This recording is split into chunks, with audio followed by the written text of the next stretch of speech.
What's up guys, I'm here in Abu Dhabi in the UAE and we're about to check out the largest aquarium in the Middle East, the National Aquarium of Abu Dhabi. Let's go.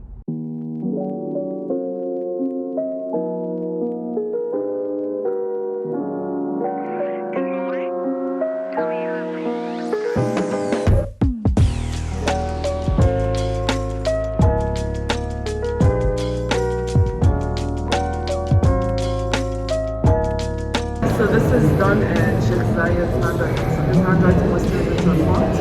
So we used that font type to create our heritage note. And over here we have all the rescue turtles. So basically we have a 5-year partnership with the Environment Agency where we rescue inhabited release turtles back into the ocean. So last year we released over 200 turtles back into the ocean of Zambia. That's incredible. And these turtles will go back into the ocean when the temperature of the water is for them around May. And then, so when you release these ones, you get new ones in? Every time during this period when the temperature of the water drops, a lot of people start calling us and the Environment Agency because we have a rescue program. So what we do is we rehabilitate the turtles in our facilities upstairs and we re-release them here so they get to see the environment. Her name is Amal. She's a loggerhead, which is a very rare breed of turtles. She lost 2 flippers because of fishing nets. So she's the only one that can go back into the ocean because she won't be able to survive in the wild.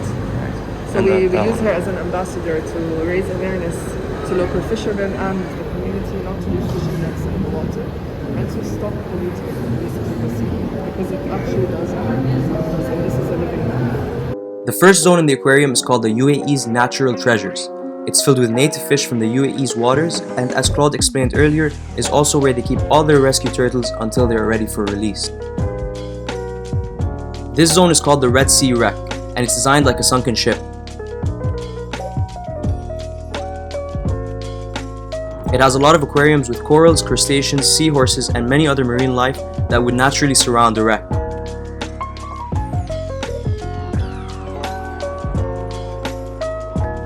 Now Daniel is going to tell us a little bit about some of the cooler species in this zone. This one here is known as the giant grouper. Interestingly, she can change from female to male. It is a prothogenous hermaphrodite. That is very cool. As Daniel was explaining, this grouper here is a hermaphrodite, and it basically means when the largest male in the group dies, the largest, most dominant female will then switch its sex to become the new male of the group.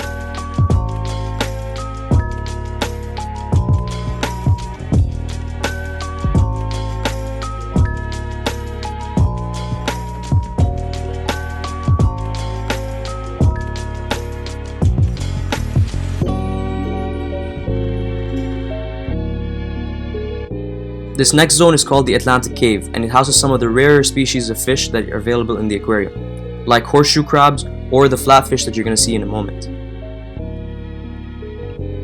It's true they have blue blood, okay. And the blue blood contains a chemical substance known as limulus amiboside. It is used to test the sterility of medical equipment.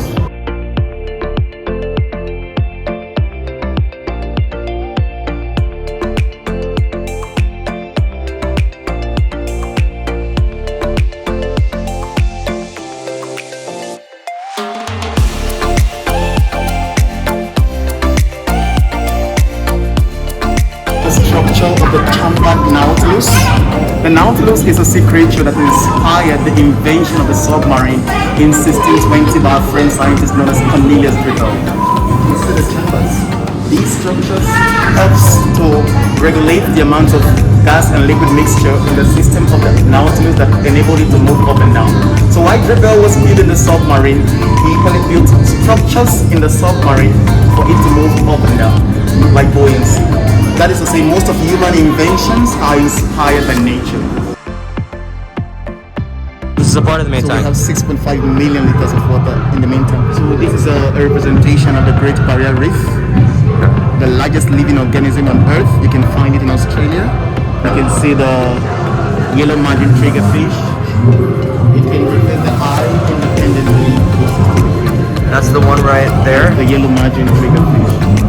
How how many fish do you have in the main display, or like roughly how many species do you have in the main display We tank? have over 22,000 fishes in the main tank.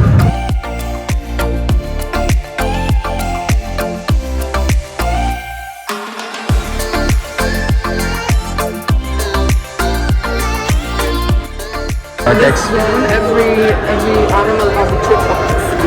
These are actual shark eggs from our sharks. Bamboo These are sharks? Bamboo sharks, and these are the ones that hatched, and there's one in the back. Did you also know that it can emit lights? Because of the presence of a bacteria known as Alivibrio fiscari. You can find it on the jaw of the fish. It can emit lights.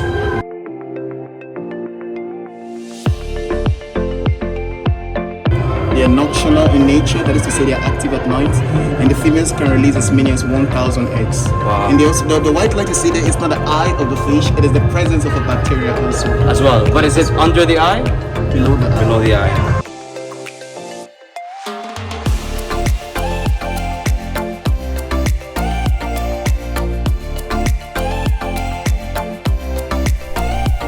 Zone 7 was called Frozen Ocean, and I think you can probably immediately tell why this zone was called that by the theme of the room.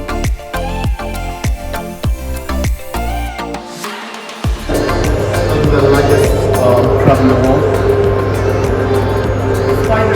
Japanese spider crab. They live for 100 years, and they have the ability to regenerate broken legs, and they can also molt their skin.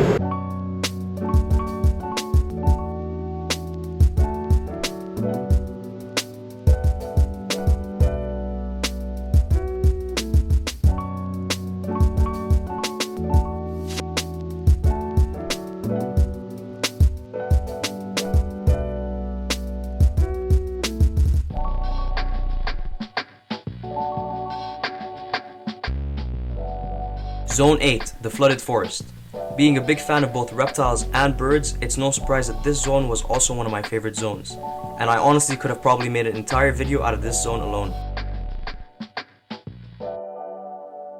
This zone had beautiful setups for animals like dart frogs, tree frogs, this mata mata turtle, and these awesome lungfish. The first big tank you see is filled with mammals that enjoy being in or around water, like capybara, muskrats, as well as these monkeys. They also have the largest reticulated python on display in the world in an incredible enclosure that I wanted to climb into super badly.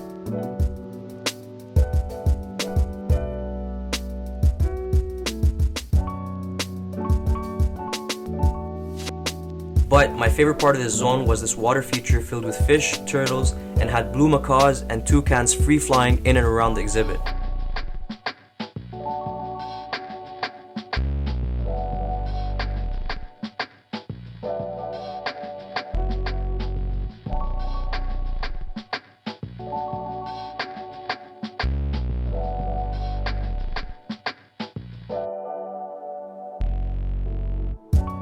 Zone 9 is called river sharks.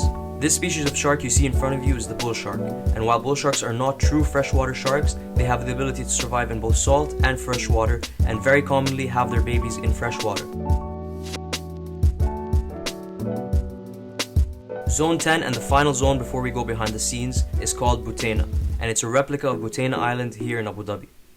Butena Island is a conservation area for many species of marine life that live in the UAE's waters. This zone also contains the entrance to the tunnel that allows you to walk through the giant tank. And you know what that means. Time to see more sharks.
Now that we've gone through the 10 zones, it's time to go upstairs and see what's happening behind the glass. And now we're gonna let Daniel take it from here.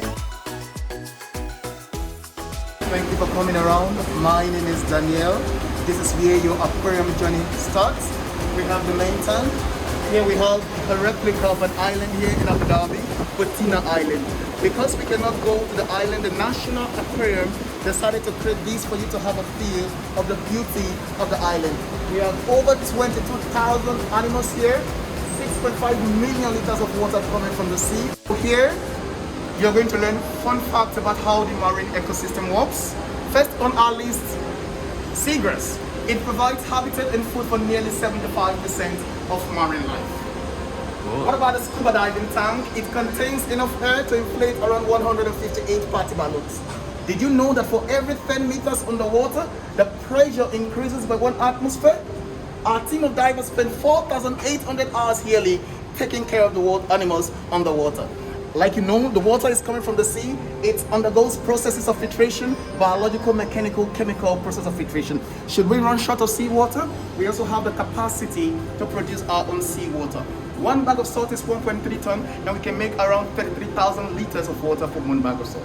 Here in the National Aquarium, we are in partnership with Environment Agency Abu Dhabi to rescue, rehabilitate and release wildlife back into their natural environment so that they can continue with their ecological function. We are able to rescue a whale shark that was caught up here at the back of the aquarium. It took our team of experts 5 good hours to redirect the whale shark back into the ocean, and we made use of these kits here.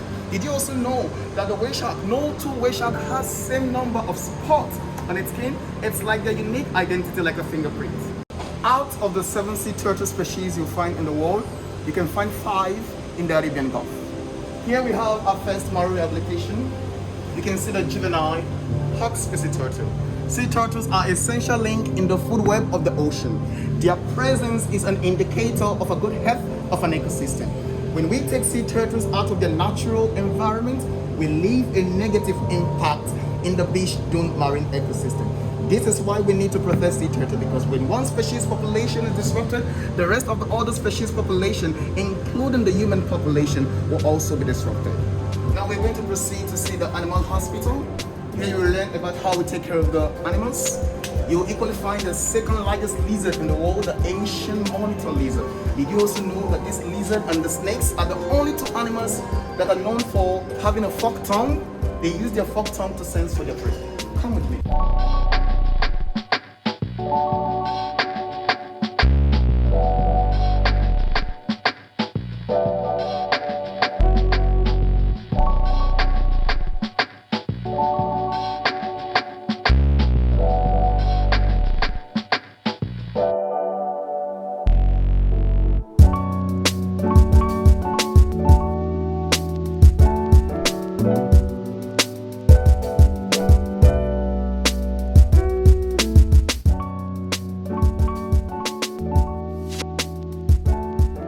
Here are 5 sea turtles in the Gulf. Olive ridley turtle, loggerhead turtle, leatherback turtle, hawksbill turtle, green sea turtle. Here are 5 sea turtles in the Gulf. Here are 5 sea turtles in the Gulf. The barnacles, they are marine crustaceans. We use fresh water to remove the barnacles from the shells of the sea turtle. Not all barnacles are harmful to sea turtles, but when there are more than one and it becomes like a collection of barnacles, the sea turtle finds it very difficult to swim. And when the turtle cannot swim, it cannot get its food. When it cannot get its food, it will fall sick. This is the time you see the water wash them to the shore, and we pick them up, we rescue them, rehabilitate them, and we release them back into the wild. So the barnacles weigh them down. Barnacles weigh them down. And then these guys are here in shallow water, again you said because they don't have the ability to swim yet? To swim. So because they can stay underwater 5 to 7 hours without breathing. So because they are weak, we did not give them seawater level like the other guys so that they can easily come up, taking oxygen, then go down again. Barnacles cannot survive outside the marine water, so we use fresh water to remove the barnacles. And interestingly, we have a live reproduction room. Oh, that's perfect. Yes. He's doing it right now. They are the life cycle of the brine shrimp. Yes. We are hatching the eggs of Artemia. When the eggs are hatched, they become adult Artemia. As you can see, that is a plankton supplement.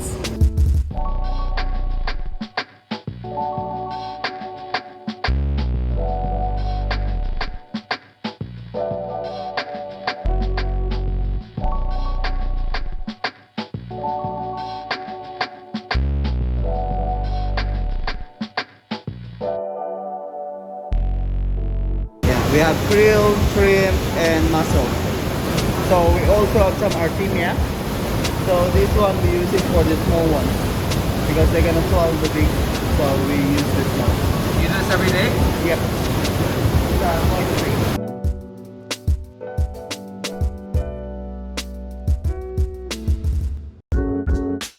And to wrap up the tour, I was given the opportunity to ride the boat that goes over the main tank. So let's go.